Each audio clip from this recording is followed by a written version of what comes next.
दो जुलाई को नितेश राणे मालेगांव आया था और उसने यहाँ पर जो है जन आक्रोश मोर्चा निकाल करके मालेगांव के अमन व अमान को ख़राब करने की कोशिश की। उसी के साथ किला जा करके किले के ऊपर चढ़ करके आसपास में जो लोग 50 साल से बसे हुए हैं शासन की ज़मीन पर, उनको उजाड़ने की बात की और ये चैलेंज दिया कि अगर 8 दिन में कमिश्नर ने ये जगह खाली नहीं करवाई तो 9वें दिन मैं आकर के बुलडोज़र चला दूंगा। इस बात को लेकर के किला झोपड़पट्टी के लोग बहुत ज़्यादा तशवीश में थे और हमारे कुछ साथियों की राय ये थी कि हमें इस सिलसिले में जलसा ले करके इसका जवाब देना चाहिए। हमें भी लग रहा था कि आवामी सतह के ऊपर हमारी कारकर्दगी लोगों के सामने आए तो जलसा लेना चाहिए। उसी सिलसिले में हमने अपने अहबाब की मीटिंग ली थी और उनके दरमियान ये बात रखी थी, लेकिन सभी मुआफ़िक मुखालिफ राय आने के बाद मौजूदा हालात के पेश नज़र ये फ़ैसला लिया गया कि हमारा ये मसला जलसे जुलूस से हल होने वाला नहीं। किला झोपड़पट्टी में जो 365 मकानात हैं उनका ये मसला कानूनी लड़ाई लड़ के ही हल किया जा सकता है। रोड पर आकर रोड पर ला करके इस मसले को हल करना मुश्किल है, बल्कि ये मसला बिगड़ जाएगा।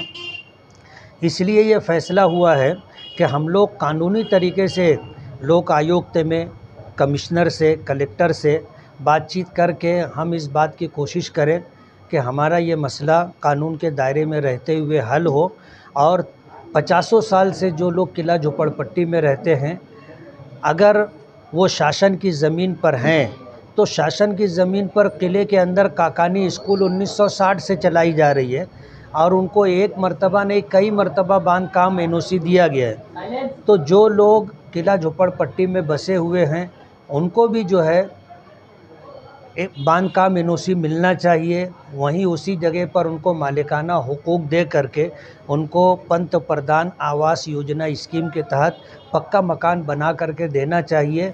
ये कमिश्नर के साथ बातचीत हुई है और हम लोग कानूनी तौर पर इस मसले को हल करने की कोशिश कर रहे हैं और इंशाअल्लाह हमें कामयाबी मिलेगी। इसलिए ये तय हुआ है कि ये मसला रोड पर ला करके जलसे वगैरह के ज़रिए से ना छेड़ा जाए। जिस तरीके से कोशिश हो रही है उसी तरीके से कोशिश की जाए।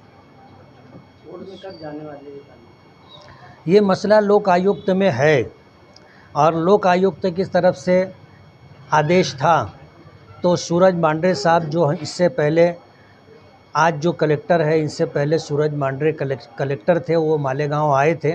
उन्होंने किला झोपड़पट्टी और किले को देख करके कमिश्नर को ये आदेश दिया था कि इनको यहीं पर जो है बसाया जाए दोबारा और इस सिलसिले की कार्रवाई की जाए और बाकायदा उसका लेआउट और नक्शा बनाया जाए।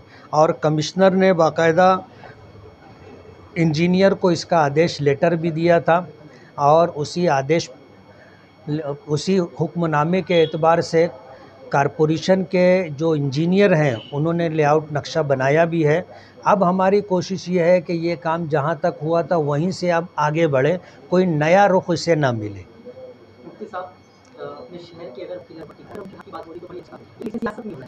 हम मालूम नहीं है, लेकिन तुमने जो बात कही है कि ये मसला लोगों के सर पर छत का मसला है, पूरे परिवार और फैमिली का मसला है। इसलिए सिर्फ़ इसमें जिंदाबाद मुर्दाबाद करना या सिर्फ़ जो है अखबारी बयानात दे देना या यूट्यूब के ऊपर कोई ऐसा भड़काऊ भाषण देना जिससे माहौल ख़राब हो, इससे ये मसला हल होने वाला नहीं है। इसलिए हमने इसको यूट्यूब कहो या अखबारात कहो उसकी ज़ीनत न बनाते हुए हमने कमिश्नर के साथ मीटिंग की और बैठ कर के ये बात की कि आज आप प्रशासक हो, आपको पूरा अधिकार है, इसलिए आप अपना अधिकार इस्तेमाल करते हुए इस मसले को हल करो और हम ये चाहते हैं कि ये मसला आपके ज़रिए से हल हो। अगर इस कानूनी तरीके से मसला हल करने में दूसरी सियासी पार्टी के लोग आना चाहते हैं, हम कहेंगे मोस्ट वेलकम, आइए आप भी हमारा साथ दीजिए। हम सब मिल करके किला झोपड़पट्टी के रहने वालों का मसला हल करने की कोशिश करेंगे। कमिश्नर के साथ कल और आज मीटिंग हुई, तो कमिश्नर ने क्या कहा? बज़ाहिर कमिश्नर जो है पॉजिटिव लग रहा है और तमाम कागजात को देख करके कोई भी आदमी होगा वो इंसाफ पसंद होगा तो वह ऐसी ही बात करेगा कि भाई जो लोग सरकारी कानून के एतबार से किसी शासन की जगह पर 30 साल से ज़्यादा से रह रहे हों तो सरकार भी उनको उस जगह से नहीं हटा सकती, उसी जगह पर उनको बसाया जाएगा। ये गवर्नमेंट का जो है, यूनियन सरकार कहो या महाराष्ट्र सरकार कहो, उनका ये सुप्रीम कोर्ट का जजमेंट कहो, उसके पेश नज़र ये बात है। इसलिए इस आदेश की बिना पर हम केला झोपड़पट्टी के लोगों को उनका हक दिला सकते हैं। ये बात मैंने कमिश्नर को कही कि अगर म्यूनिसपैलिटी थी और उन्होंने जो है अगर किले के अंदर बांधकाम का एनओसी दिया है, आज अगर कारपोरेशन ये कहे कि किले के बाहर जो लोग शासन की जगह पर हैं उनको बांधकाम एनओसी देते नहीं आता, तो ये गलत है। अगर आपने किले के अंदर एनओसी दिया है बांधकाम का तो बाहर वालों को भी दो, और अगर आपने बाहर वालों को एनओसी नहीं दिया और ये कह रहे कि देते नहीं आता, तो जिनको अंदर दिया गया उनका एनओसी रद्द करो। लोकायुक्त में फैसला जो हो गया, ये फैसले पे ये लोग अमल नहीं कर रहे, तो उसके आगे की अदालत जो है, आप वहाँ पे जाने के बारे में कुछ सोच नहीं? अगर लोक आयुक्तों का जो फैसला है, इस फैसले को अगर हमें प्रशासक के ज़रिए से, कलेक्टर के ज़रिए से मान्यता नहीं मिलती है तो हम अपना हक लेने के लिए हाई कोर्ट जाएंगे और हमें उम्मीद है कि हाई कोर्ट से हमें इंसाफ मिलेगा।